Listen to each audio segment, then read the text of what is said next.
vision. You guys are dominating all these verticals. The future is bright. The expansion's happening. There's more drilling, more exploring. You got technological advantages. And I mean, geez, BlackRock's going to have to move the hell over soon, you know? Well, I wouldn't say that. Come on now, we can get there. We're working on it. Oh yeah, it just takes time. You know, it's funny. A lot of people are like, "You're going to be bigger than, you know, so and so, Google." I'm like, no. Today, we're just trying to get the next royalty piece in place to provide the stability in the ecosystem that creates a larger market buy every single time a royalty's made. And it's like the drops in the bucket. I had a leaky faucet once, right? And I'm like, oh, this is not leaking much. I put a 5-gallon bucket under it, and when it was full 2 hours later, I'm like, that's a lot of water in a bucket from just a drip. And so that dripping that you guys do on your side and the dripping that we do on our side is what's going to create the entire market. Because every time we drip on somebody on our side and they say, just like you, well, how do I know it's real? How do I know? And then we have to come back and say, well, here's a project that we did, and this is what happened, and here's a project. And then we have to say, why don't you give us a try?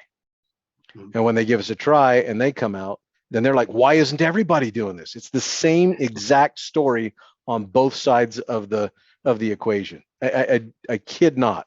It is exactly the same. I believe you. As we drip on that side, and those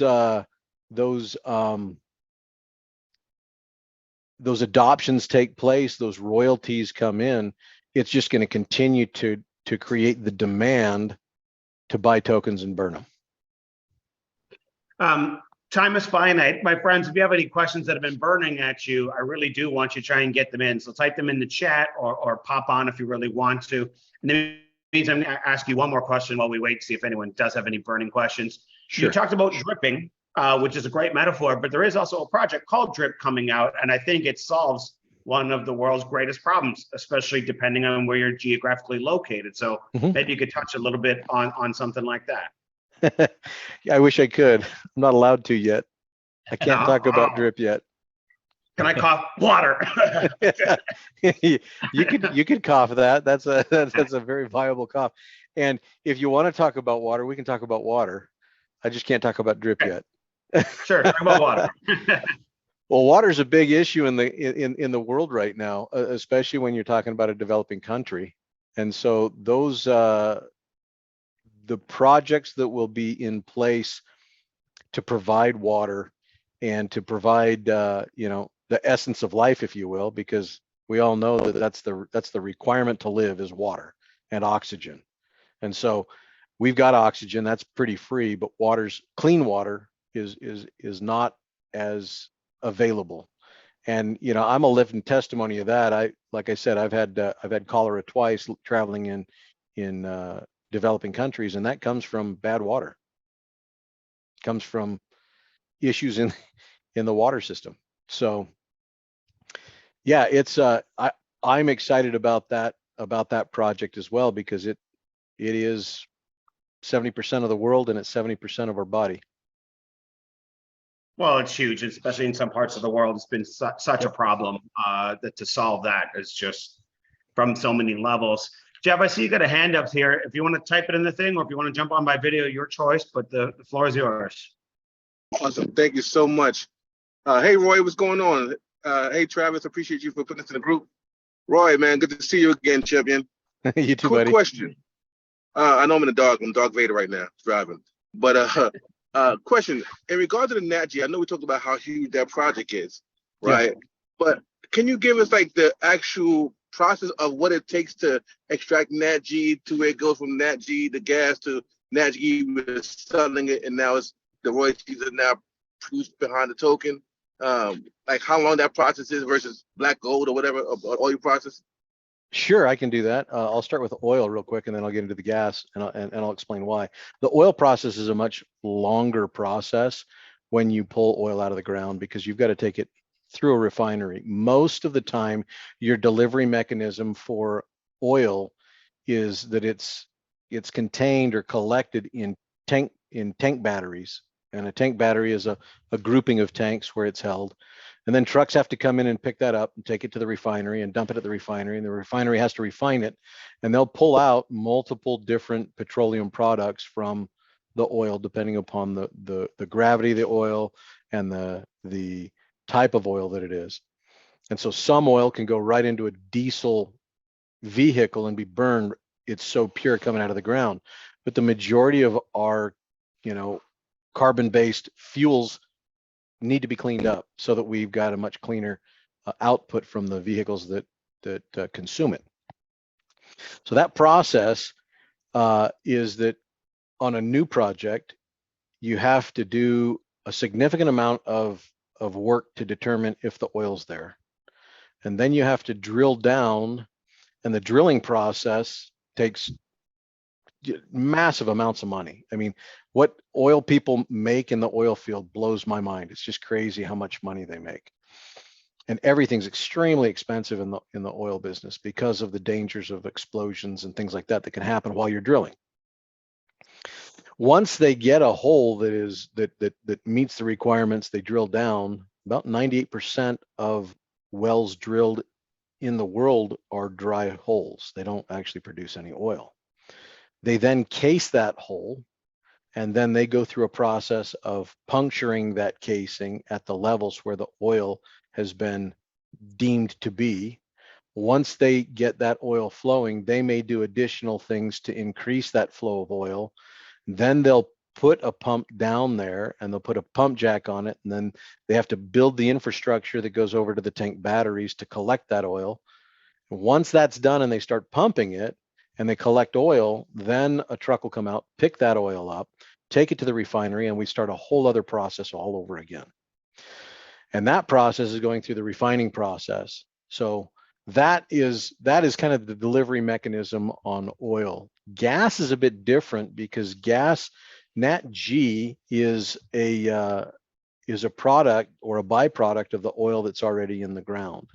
And so you'll get fuming of that oil that gets caught into caverns and things like that hold that gas. And as that gas is produced, it goes on to a pipeline, because if there's an oil and gas field that doesn't have the ability to capture that gas, then it just gets burnt off or fumed off, which is a waste.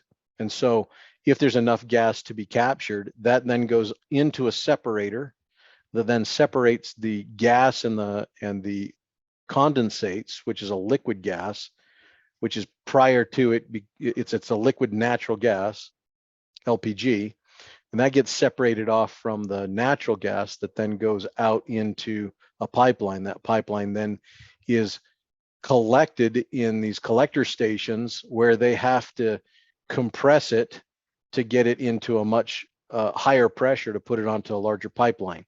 And that larger pipeline then funnels it to the next larger pipeline, to the point that some of the pipelines that we've looked at have over 700 pounds of pressure in those pipelines. If somebody punctures that, it's disastrous.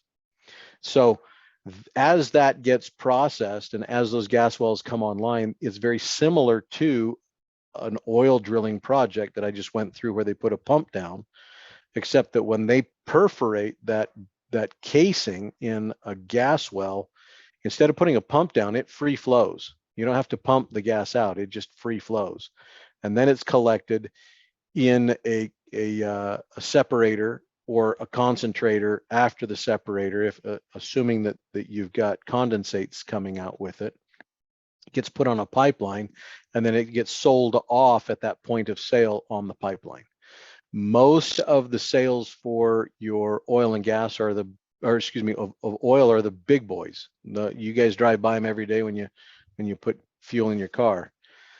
The natural gas usually gets sold to a middleman who ends up collecting it and then putting into a large containment system that then gets put out onto a larger pipeline, or it goes to one of the power stations in a local area where it's at, where they produce electricity. Hopefully, Jeff, that answered your question.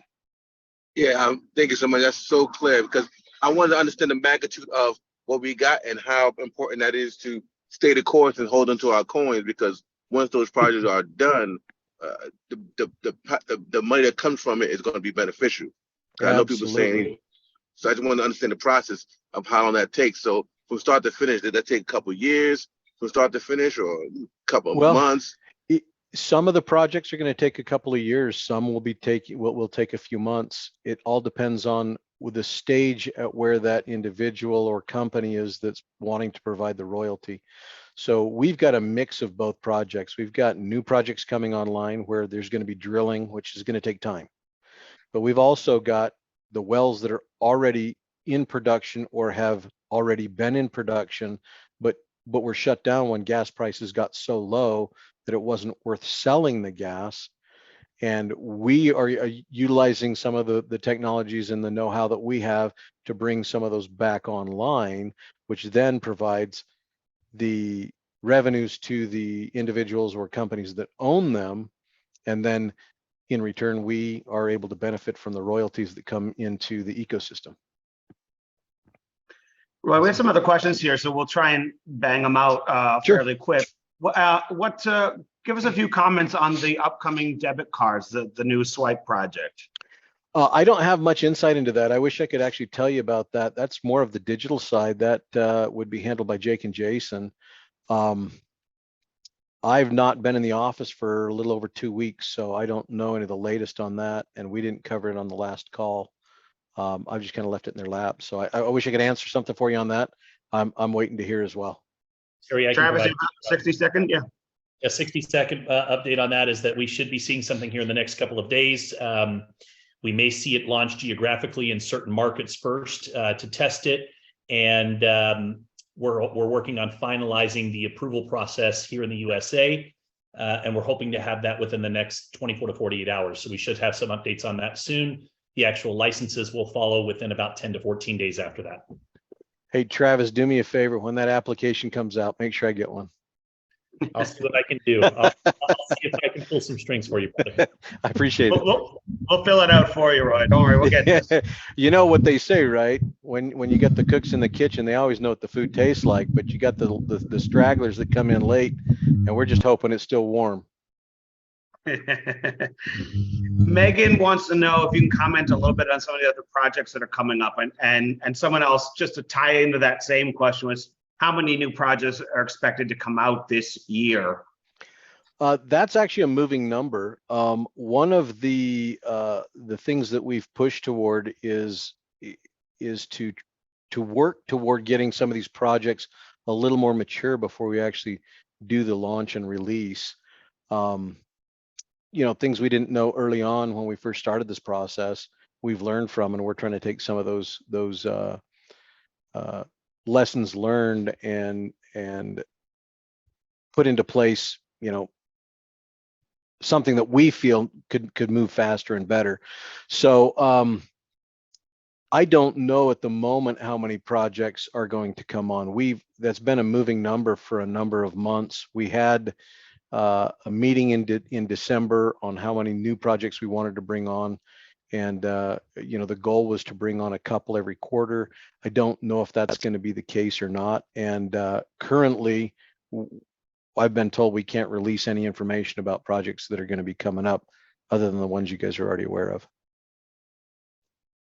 So if you've got a specific question about a specific project, I may be able to answer that. I do actually. I'm not even sure how to word it, but the blocks project. Mm-hmm.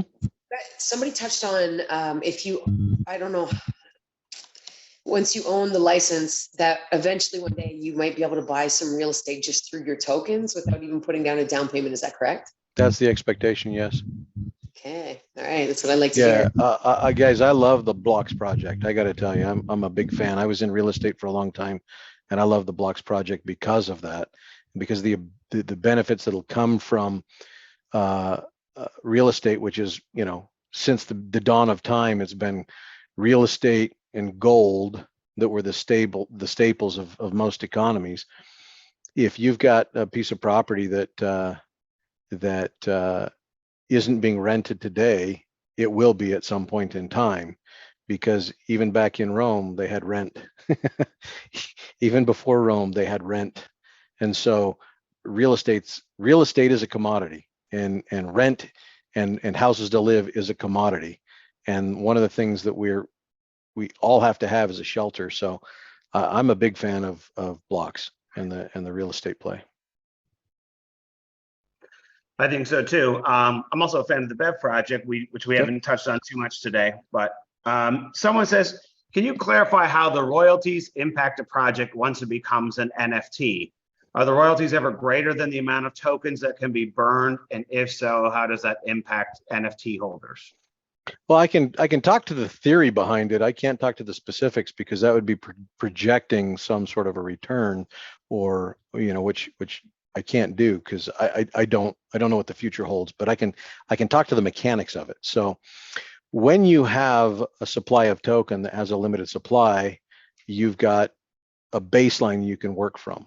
Now, if the demand on that supply, whether it's pork bellies or wheat or sugar or tokens, if the demand is great, and the supply is limited, which all of these tokens have a limit to the supply, in theory, in economic theory, it goes back to supply and demand. And if you understand the theory of supply and demand, the more demand and less supply, then prices increase. The way that the royalties affect that, and it doesn't necessarily affect whether it's an NFT or not an NFT, because basically, diverting from the initial part of the conversation, when it becomes an NFT, it's like having title to your car or title to your house. It's yours. Right now, you have a license to use that miner, that software miner. And so when it goes NFT, that's yours. It's bought and paid for. It is, you have title to it, which means that you could turn around and sell it at that point. And if you wanted to, you could sell it to anyone on the call or anyone out there in the market who wants it. The supply and demand there is, if the value of that license is seen as a high value, then somebody might want to buy it for a lot of money. And if they don't see it as a value, then they probably won't want to buy it for much money. However, if you've got a made market in the token that mines, one would think that you would have a pretty significant value in that miner, because there's a made market, which means that if you gain a token that has a made market, it has a value. There's somebody willing to buy it. The market that was made through royalties is willing to buy it. So stepping back into the token and explain how the token works, the token has a value as long as there's a market that's made to buy. And the whole reason behind the projects and the adoptions and leveraging the technology that we have to gain royalties in the projects is to create a made market, which means that there's always a buyer there, because there's always a royalty coming in that's willing to buy the token. And so if today grows at 1 penny and a flood of royalties come in from Grow to buy that token, then it's going to buy that token at 1 penny. And if you then take and burn all that token that was bought at 1 penny, you've now limited the supply. By limiting that supply, you now have shrunk whatever's ever possible in that stored value of that token, which means that in the theory of supply and demand in economics, it should go up. It's expected to go up, especially if there's going to be another buyer in the wings coming in to buy it from royalties. And that's not even talking about any of the supply and demand economics of someone that wants to go out on PancakeSwap and buy it, or Gate.io or anything else. And when the licenses were no longer available in NatG and BGLD, there were still significant purchases on the market because people want that stored value. They want the opportunity to take advantage of that royalty, or anyone else in the market who wants to buy or sell or own stored value. So I'm going to summarize the question here. The question is essentially the competitive landscape for, let's say, the Explorer type technology. What are the risk factors to the company if somebody, an outside party, were to try and replicate it or steal it via espionage or this sort of thing? I'm guessing that a lot of this has to do with the track record you've already developed anyway. why would some other people just go ahead and trust them? But that question was posed. If you can comment on that, that'd be great. There's a lot of people out there that have tried to grow a brain around the technology. There's a lot of competitors that have tried to come to the table, but the technology that they have is very vastly different. We got a real key indicator in that when we started down the path we're doing in Ghana to get the adoption of the technology. There were people coming in trying to sell LiDAR as the same type of technology. And if anybody on the call understands LiDAR, it's topographical. It'll tell you what's beneath the grass on your, under your feet, but it doesn't penetrate the ground. And there's other ground penetrating technologies out there. What we found was that by coupling multiple technologies together, we've been able to build a suite of technologies and explore. And if somebody can replicate that, man, my hat's off to them. The amount of effort and time and work that we put in, God bless them. Bring it on. Because if somebody else has something out there, then we're right back to the market of supply and demand. How many projects can they do versus how many projects can we do, and what then becomes pricing? Their pricing becomes one thing and our pricing is another. Most companies out there who even could come to the table with a technology like that are probably going to charge for their technology. They're not going to ask for a royalty.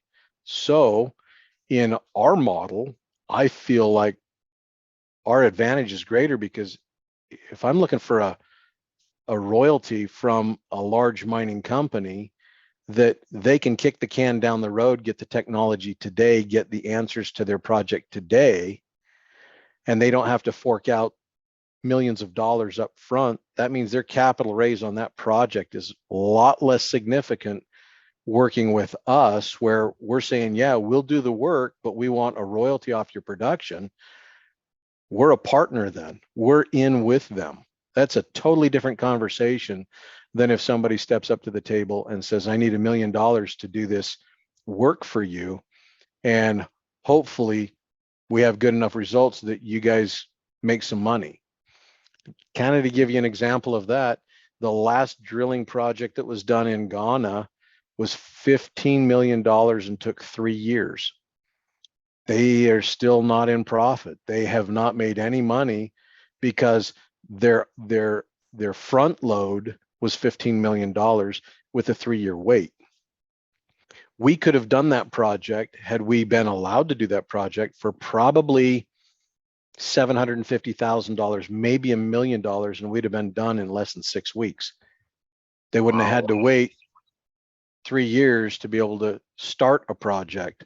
And so I don't know if any of you guys have ever tried to live 3 years without a paycheck, but that's a long time to try to carry yourself to then try to get into business. So we believe our model, not only the technology has an advantage. And so if somebody else comes to the table, like I said, God bless them. I wish them luck. For the interest of closing an open loop, I think the only comment you haven't, the only project you haven't made some commentary on was BEV. Could you, for the audience, let's assume some people in here have never heard of it or don't know much about it, just give us a summarizing statement of what you think of it and kind of how it works? Or I like BEV. I'm pretty strong on BEV as well, because we talked about water and the need for water. Some of the things that have been shared with me, and I don't know how much public information this is, but the amount of water that they're able to bottle and distribute is pretty significant. And water right now sells for more than gasoline does if you actually take it by weight. And so the proven demand for water in the market is pretty pretty relevant. You go into a gas station, you see they got as much water in there as they have soda on the shelves, and water is only one of the bottling fluids that they're going to be bottling. They've got a number of different bottling opportunities. I like BEV because every time I go to any gas station, everybody's got a bottle or a can, or everybody that walks through there buys something to drink. And so the market's ready. So that royalty company that's doing the bottling is doing the bottling for companies that are distributing, moving beverages. Those are a lot of those beverages that I've heard the names on. I don't know that I'm allowed to share, so I'm not going to say. Pretty significant. They're well-known names. And so, when I can go into the grocery store and I can go into the gas station, I can see people already consuming, and they're looking to do larger distributions, which means that they need more bottling. I'm pretty bullish on Bev. And I don't know if that answers the question, but I like Bev. I'm heavy on Bev. I'm heavy on everything, guys. I mean, really, there's a lot of thought that goes into these projects and a lot of planning that goes into these projects. And so it's not just something on a whim when somebody gets an idea and says, hey, let's make, grasshopper treats because we think the market might like it. Let's create a token on grasshopper treats. Look, I see crickets for sale that people eat in the grocery store and in the gas stations. I'm sorry, there's no token for crickets. I'm not eating any of those. Klaus Schwab is going to be very disappointed. Yeah. Bev, just so you guys know, is about 90% sold out. So it's had a huge launch. And if you want to get your hands on it, I would be acting very, very quickly. Absolutely, I would too. I'm amazed at how fast it's sold. Hey, Roy, quick question. Yeah. Yep. Is the technology we have patent pending to where, even if somebody they can't duplicate our particular software, or?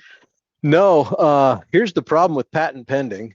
Patent pending means that I have to publish what the technology is, and then I have to defend it because I was the first person to the table, which means that if somebody wants to clone it, then they'd have a lot of the recipe by patent pending it, by patenting it. They'd have a lot of the recipe because I'd have to describe how it works, what it does, how it functions.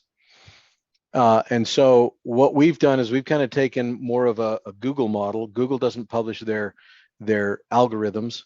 None of us know how Google works. We kind of have an idea. We can kind of guess at what's going to happen based on results that come out. A second example would be Coca-Cola, right? None of us know how to reproduce that patent on or the recipe on Coca-Cola, but they didn't patent it because they didn't want their competitors to know how it worked or what it was or what went into it. And so there's only less than a handful of people that know what those algorithms are that make it work. That's phenomenal. Thank you. Yep. It really, the scope of this project is uncanny. So, Roy, I want to respect your time because I'm really grateful. We could keep you here for a couple more days if you'd like, but I was trying to move towards wrapping it up here. Sure. My friends, if you're listening to this, I hope you realize that what we're describing here is like being the Uber or the Airbnb or whatever metaphor you want. When I first heard it, I thought about it some more and I thought, wow, this really does fit. But we get to be collectively a part of the Uber, Airbnb, and all the world's largest verticals. I mean, with a massive, incredible upside potential. It's just so great. And Roy, it's amazing to have someone like you, A, being so dedicated, B, caring about the people involved from all aspects, and C, willing to take the time to share with us. So without further ado, I'm gonna stop talking, and I'm gonna thank you sincerely, but I want to hand it off to Travis. He's a man with a lot of context in these projects, and he's always got intelligent questions. So I'll see if he had anything to end us off with. No, I want to be respectful of Roy's time as well. I think he's been very generous, and I just hope that people. Well, I think that, Roy, the biggest challenge is trying to convey the depth of what is behind these projects. That's the biggest challenge that we all find, and I think that today's webinar and presentation, and I'm already seeing it in the chat, is going to be very, very helpful. Because we hear a lot about the digital side, and we know that you're always out and running, and so your time is extremely valuable. And I just want to say thank you. And I just want to remind everybody that even Roy, who is a Debt Council member, no tokens or coin. Let me ask the question first. Okay, Roy, how many tokens or coins were issued to you as a founder, as a Debt Council member? How many were given to you? None. I only got the airdrops everybody else got. I think I got 10 debt. So you're telling me that you have to buy the license? Yeah, I have to buy my licenses. Yep. Really? I hope that people can understand what that truly means when it comes to an ecosystem like Well, this. one of the issues that Shad and I had early on was that we've got miners. We mine not only physically but digitally. Probably the only mining company that I know of that does both. We have Ethereum miners, we have Bitcoin miners. I've got all kinds of different miners that we put into play that mine a bunch of the altcoins, and spending a lot of money on electricity and doing the real mining that's required for Bitcoin, it's extremely expensive. And so to have an altcoin come out and have this big hype and then have the rug pull put in place always bothered me, because I was a victim as well as as many of the other people out there that were part of a rug pull. And so that's one of the things that we decided early on, Travis, and I appreciate you bringing this up. But yeah, I have to buy all my own licenses too. It's funny you said Bev's almost sold out. I've been on the road for a week. I haven't been able to buy more Bev, and I'm like, man, I hope it's still there when I go back in to buy, because I'm buying some Bev tonight. I'm buying some blocks tonight, and so yeah, we all buy our own licenses too, because we wanted it to be fair all the way around. We didn't want there to be an opportunity for someone, to be able to pull the rug out from under everybody, because it's just not who we are. I take us home with this one last, and I know I said I was done. I just want to hear. Yeah. I take us home with this one last thing. What do you, or how do you foresee debt and what we're doing here impacting the digital currency industry as a whole? Because that really ties back to the utility and the purpose behind every single one of these projects. So in your opinion, yeah, what impact do you think that this ecosystem can have or will have on the industry as a whole? Well, I think it's going to do away with a lot of the fad coins, the puppy coins and things like that, where they get some celebrity to pump it. I think people are going to take a look at it and say, what's really behind it? If I may be aging myself, but I was a huge part of the .com. And when the .com hit, that was companies got valuations for billions of dollars and didn't really even make a revenue or for more than 10 years, but they were able to go out and raise a bunch of money. And if that company had gone under, which many did, many went under, only the few rose to the top, like the eBays, the Googles, the Amazons. But the start of that was the .com movement. And the start of this and what we're doing is part of the cryptocurrency movement. And the only thing I can say is, what's behind all the other tokens? I have to ask, what's behind it? The only reason that a shell works in trading in an Indonesian, community is because everybody trusts the shell, or the beads in a Native American currency. They traded beads. Why did they trade beads? Because everybody had a trust in that value. But the difference between a standard financial market, say a stock market or a cryptocurrency market or an international foreign currency market, is everyone's adoption and trust in that currency, whatever it is. The only thing that makes a difference in that is a commodity market, because there's something tangible that's utilized, whether it's a pork belly or sugar or rice. Somebody wants something. They actually have something that can be possessed. And so in the royalty market, which we found a lot of in the gold and oil and gas markets, royalties are really what makes the whole thing work. That's where we found the stability is. Look, not everybody's got tens of millions of dollars and can go buy an oil rig and pop a hole in the ground and pay hundreds of thousands of dollars for casing just to see if there's oil there. But if there's a mechanism like what we have here now, I can participate in that. You can participate in that. We don't have to be the ones that poke the hole in the ground. We can let somebody else who's got a whole lot of money poke the hole in the ground, but we can just tell them where it's at. When they have the confidence in us that it's there and they poke a hole in the ground and they find oil, they're like, can we do another one? Can we do another one? Can we do another one? That adoption is it's massive. It's crazy. And so for all of us to be able to participate in a market that we wouldn't normally be able to participate in, to me is phenomenal. Pure gold, Roy. This has been outstanding. Terry, wouldn't you agree? This has been fantastic. Yeah, Roy, really, I'm sincerely grateful for your time. This is really great. People need to hear it from people like you. Hear your heart, hear your boots on the ground experience, and it goes a long way. You've got nice, clean, simple explanations of things, and we really do appreciate it sincerely. Looking forward to spending some time with you at some event in the future. Yeah. My pleasure, guys. Let me leave you with this. I know that there are some qualifying events. Travis can get into those, offline or wherever, but there's going to be some qualifying trips that will be coming up where you guys can actually show up like Travis did in Ghana to see some of these projects so that you can get your hands on them and see them and kick the tires and go, wow, this is crazy. And I'm telling you guys, you'll be blown away when you see some of these projects.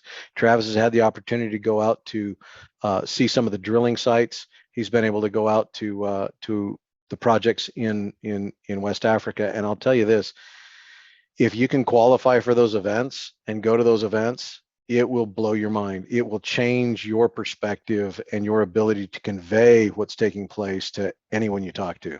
And I'll leave you with that. But thanks, guys. I really appreciate the opportunity to talk to all of you. And, I'll sign off for now. So thanks, guys. thanks everybody. Appreciate you being here. Thank you, Roy, and outstanding job, Terry. Thank you so much. You guys have a wonderful evening, and we'll get everybody's texting me for the recording. I promise it'll be made available here as soon as it's done going through the process.